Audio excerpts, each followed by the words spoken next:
Y el otro es que el esófago distal se comunica con la tráquea, una fístula o una comunicación oral con la tráquea, en este lado. Ese es el más frecuente. Por el otro sí hay una comunicación entre todo el esófago, pero a la vez también una fístula con la tráquea. Esos son los más frecuentes. Más frecuente es este que yo dije, donde hay una comunicación del esófago distal con la tráquea.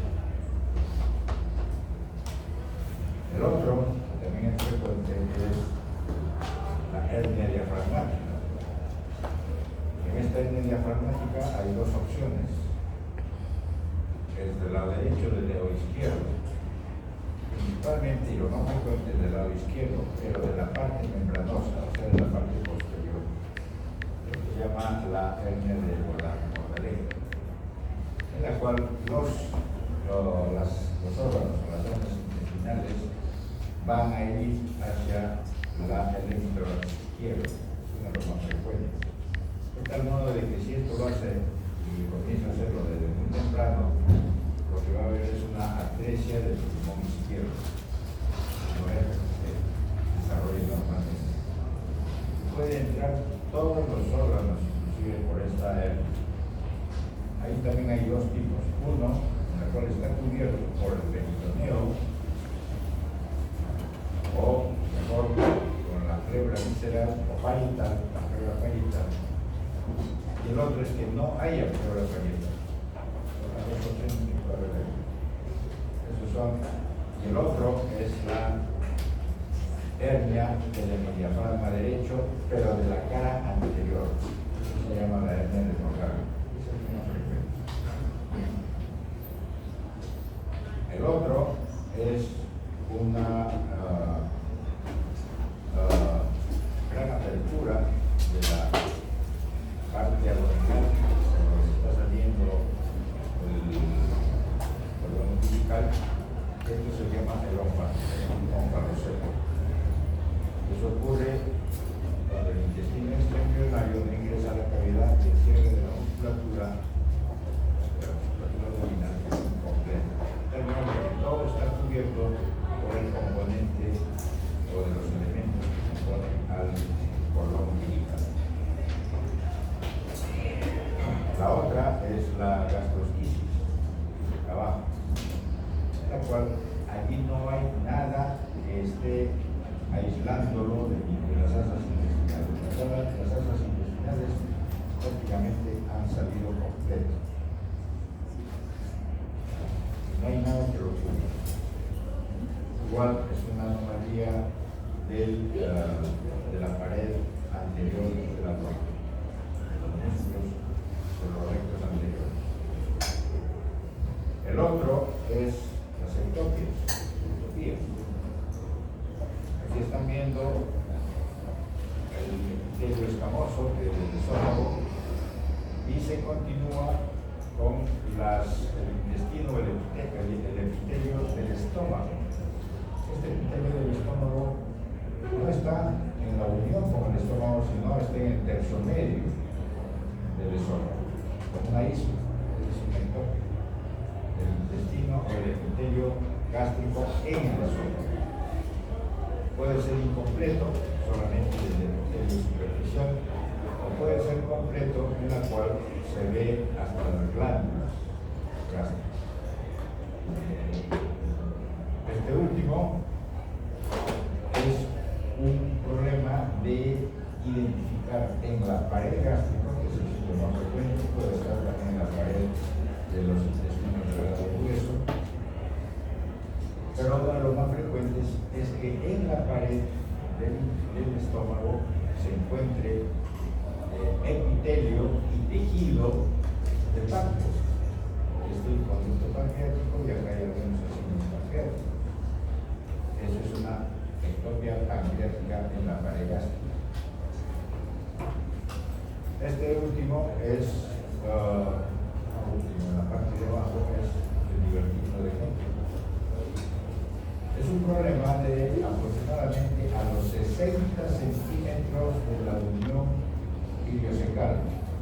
Ese es el sitio más frecuente, en la cual, como que quisiera hacerse un segmento de intestino delgado, otro, aquí se ha quedado como si fuera un dedo, que es un divertículo que significa una especie de una invertinación completa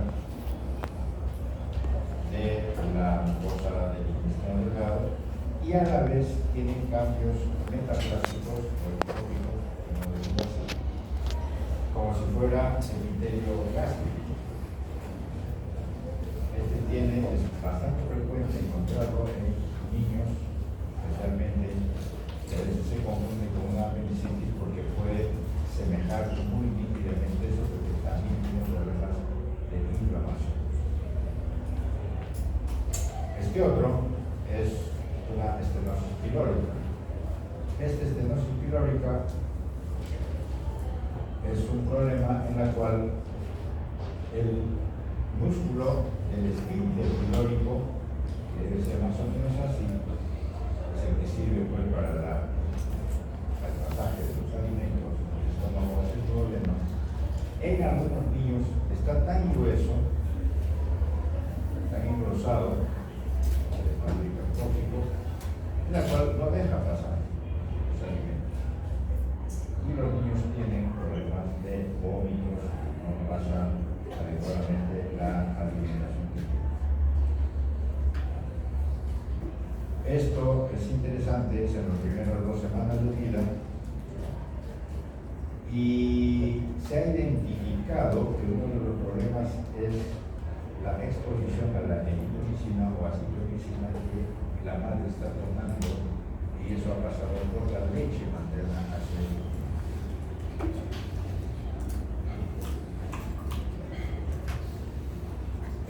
La enfermedad de Hishton.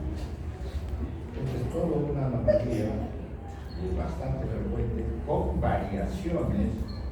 El Hishton es una de las más severas, pero hay otras que tienen una severidad un poco menor. Bien, el problema es el plexo neuronal entérico. Estas células que vienen desde la cresta neural tienen que migrar por toda la pared intestinal hasta llegar a más o menos 1 centímetro de la unión anorrectal. Pero ¿qué resulta? Que este problema es que estas células no migran, la migración de células, y se quedan en alguna parte del intestino grueso. Puede ser desde el inicio o puede ser en el tercio distal. Se detiene, prematuramente se detiene. Y ahí se queda. Por lo tanto, el problema más serio es el problema del peristaltismo. Entonces, una cuestión autónoma va a quedarse hasta ese sitio donde están estas células que estimulan el peristaltismo del intestino. De tal modo de que los niños no pueden hacer su deposición, no pueden eliminar la materia fecal. Y esa es una cosa muy seria. Hay varios subtipos de lo que se llama las enfermedades de los gangliones, de los plexos ganglionares inestéricos. Pero uno de los más severos, y el que deben de conocerlo por obligación, es esto que es la enfermedad de los hijos. O sea, una ausencia completa. En una radiografía, con contraste, lo que se va a ver es que toda la zona proximal a la falta de las células ganglionares está dilatada.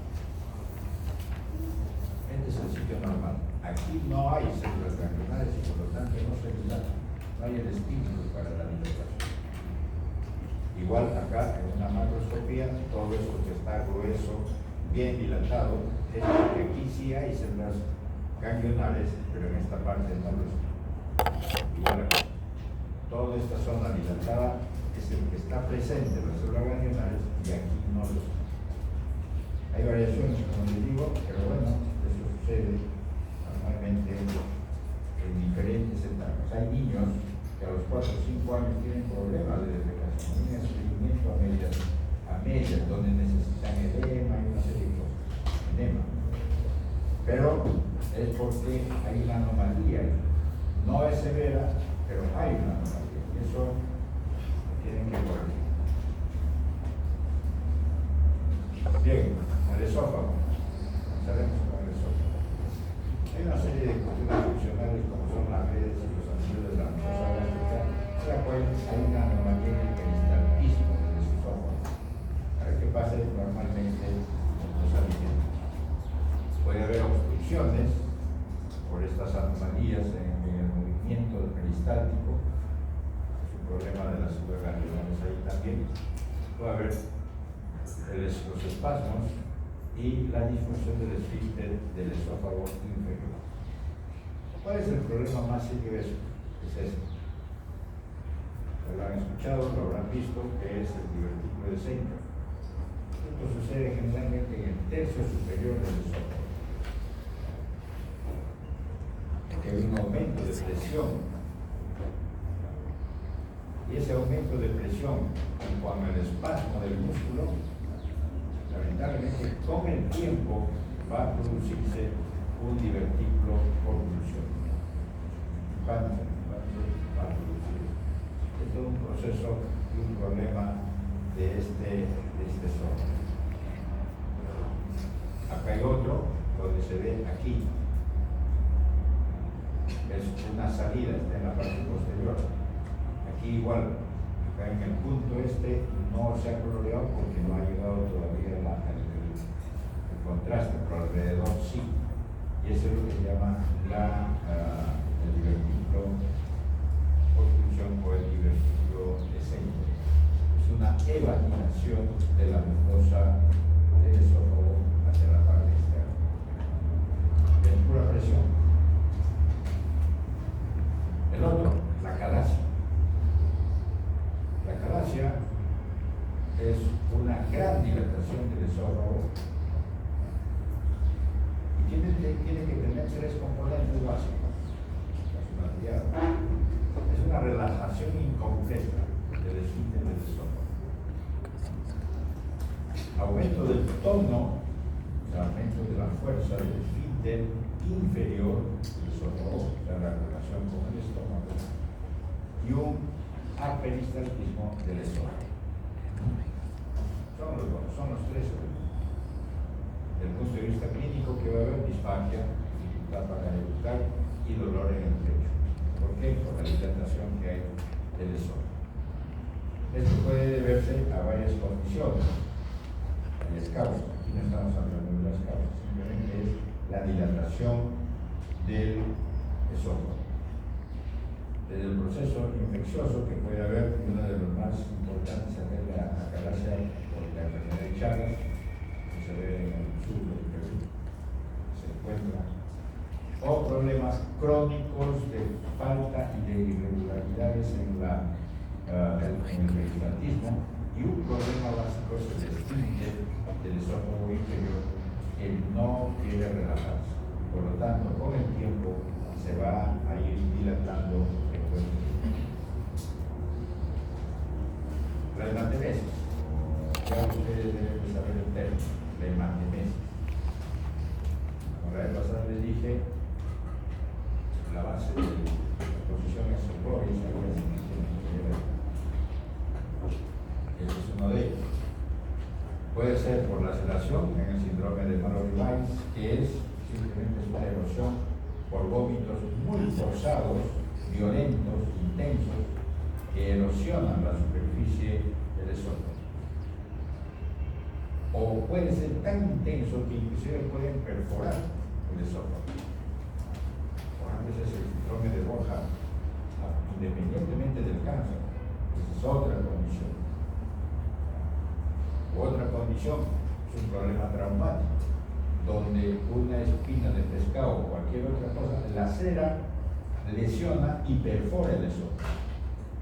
Y esa perforación del esófago por esas condiciones es una condición absolutamente crítica, grave, porque la secuencia de eso va a ser una mediastinitis. La mediastinitis, por un problema de una bacteria patógena que está a veces en el esófago, va a ser la muerte de ese paciente. Eso lo hemos visto. Después hay las hematemesis por varices, por fístulas aortoesofágicas, generalmente por aneurismas esofágicos, por una arteriosclerosis severa, por agentes químicos, por medicamentos. El herpes, la cándida pueden producir hematemesis, ¿sí? Y todos estos otros elementos que están acá. O sea que hay una buena cantidad de condiciones para que haya esta cuestión de la hematemesis.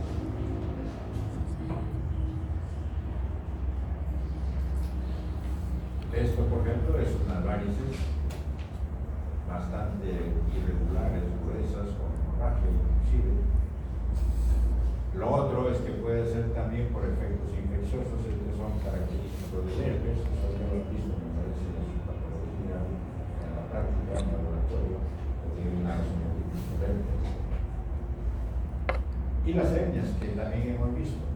Hay hernias que son directas, en la cual hay una gran apertura del diafragma, y el estómago va a irse hacia la parte del esófago. Entonces, o por un costado del esófago va a salirse como un tubo, esta hernia gástrica. Después hay una enfermedad que es la gastritis eosinofílica o la esofagitis eosinofílica. Es un problema de inflamación que antes no se veía mucho. Yo creo que no haberlos traído para que lo vean, pero es necesario que sepan que sí, porque cada vez es más frecuente. Es una inflamación esofágica aguda, donde la característica es la presencia de eosinófilos. ¿Y cuál es la asociación? Con enfermedades eosinofílicas primarias, por ejemplo, una esofagitis eosinofílica, una enfermedad eosinofílica secundaria, es una gastroenteritis eosinofílica, por ejemplo, o un síndrome hipereosinofílico, donde eso es sistémico, o enfermedades secundarias que no son típicamente eosinofílicas, pero sí pueden producir un aumento de los eosinófilos, infecciones. Hay medicamentos que producen esofagitis por píldoras con presencia de eosinófilos. Las enfermedades por reflujo, tumores, enfermedades autoinmunes. O sea, en otras palabras, la eosinofilia manifestaciones importantísimas de una esofagitis. Eso se ve. Depende evidentemente de la enfermedad. Las laceraciones.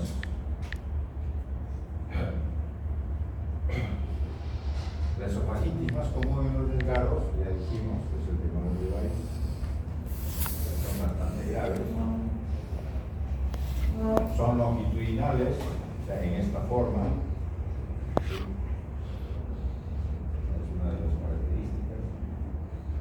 Eso se cicatriza, se arregla cuando la cosa es bastante suave, porque son simplemente erosiones, y ya está. Cuando uno lo ve con un poco más de gravedad y uno puede hacer el estudio de cuán grave es, se puede hacer una radiografía con flash de contraste, se va a ver algunas cosas así, pero esto es más ya en las varices esofágicas, porque a veces puede haber inclusive confusión. Las varices esofágicas, eso sí es más grave, son dilataciones del sistema venoso por debajo de la mucosa del esófago. Y la causa más interesante, más importante, que ustedes ya conocen, que es la hipertensión portal. Un sistema de flujo vascular deficiente en el sistema venoso portal. Y eso sí se ve mucho más nítido en una radiografía, en contraste donde se ven estas tortuosidades y también estas dilataciones de las venas que están en el esófago. Acá se ve, acá, así, a lo largo, no son tan grandes ni tan gruesos, pero se ven así. Elevación. Si uno hace el estudio microscópico, va a ver que las venas están totalmente llenas de sangre. Esa es la característica esencial.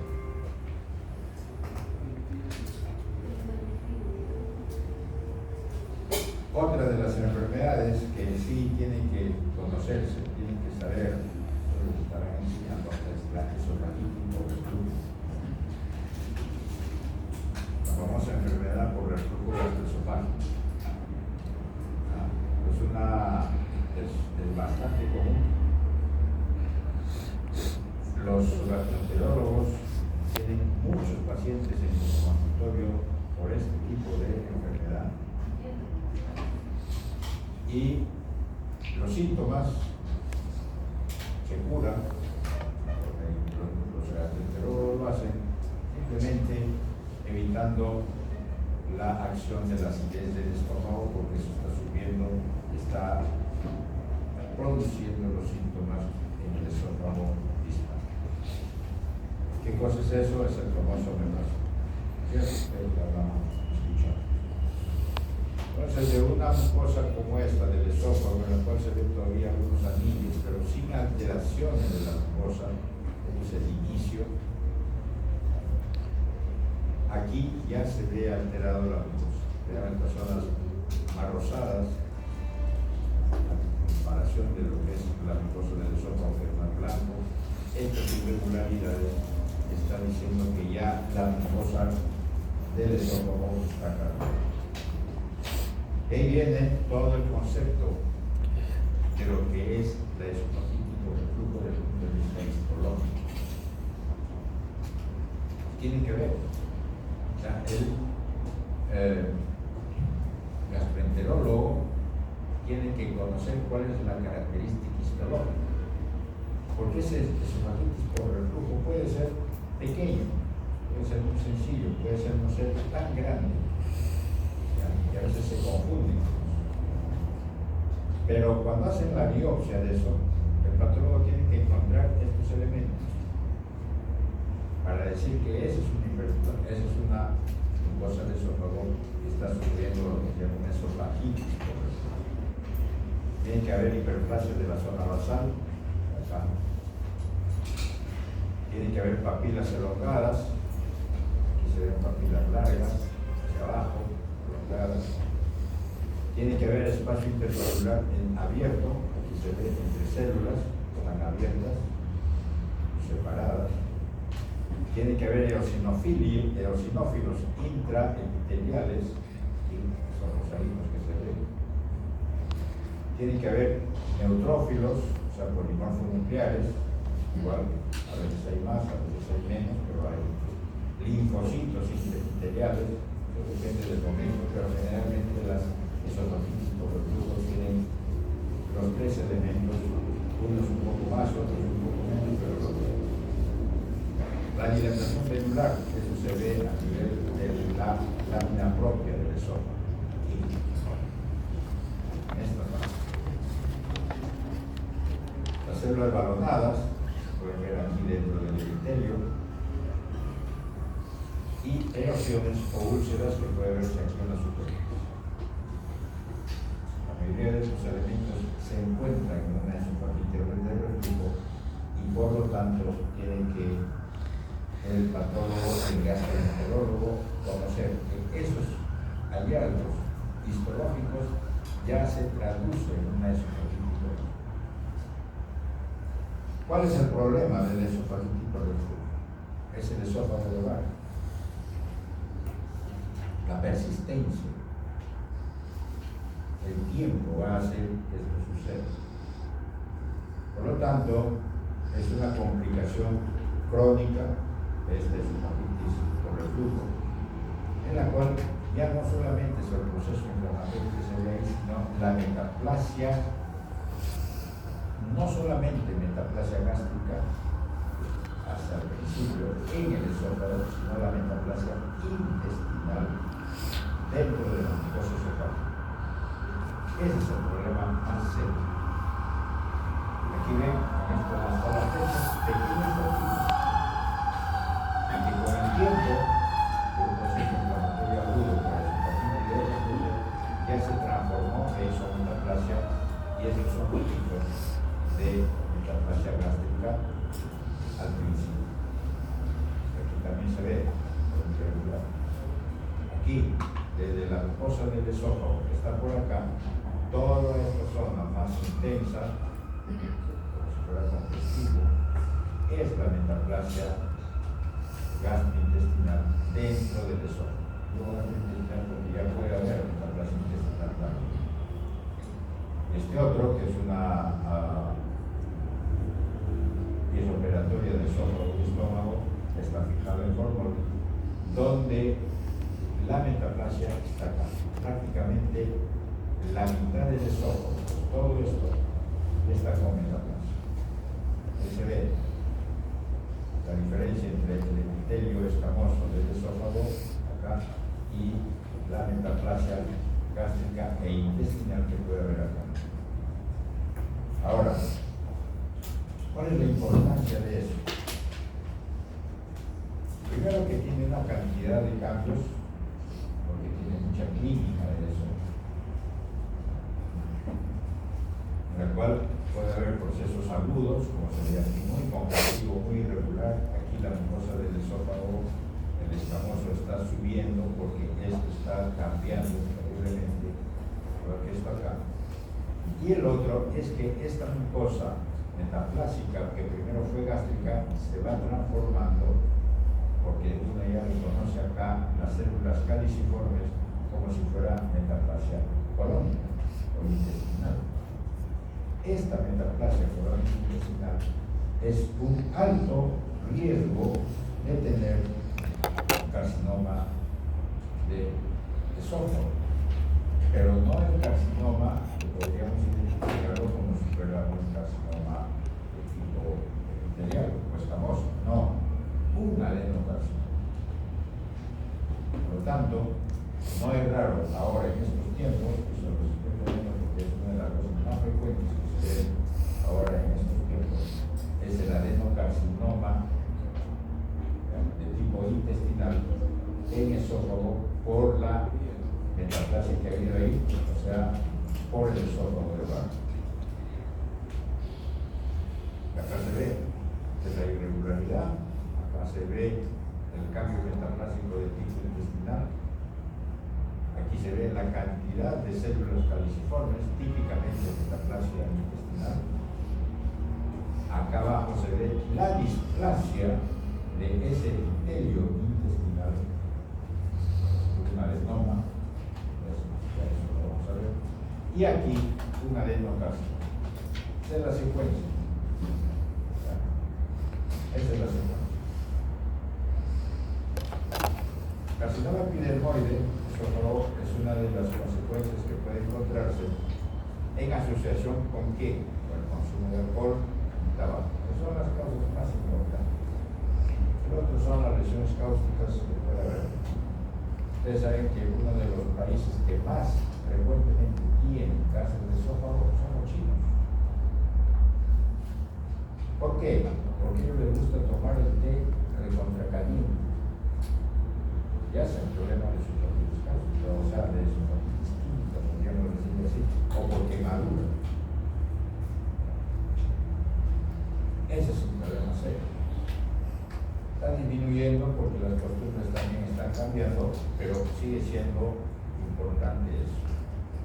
La típica lesión cáustica es porque alguien quiso, bueno, no quiso vivir, tomó soda cáustica, no lo hizo bien y se quedó con el problema de la lesión severa del esófago y de ahí comenzó a haber los cambios para el carcinoma epidermoide.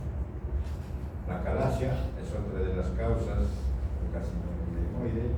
La tirosis es una enfermedad hereditaria, no solamente es en el esófago, sino en todo el epitelio escamoso, solamente en la planta y la palma de las manos. El síndrome de Robinson, un problema de manejo actualmente del COVID.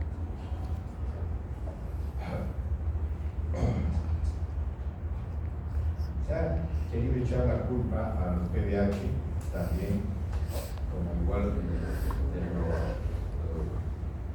cervical, uterino. Nosotros hicimos un trabajo sobre eso, pero no hemos identificado mucho sobre el carcinoma epidermoide asociado al PBH aquí en el cuerpo.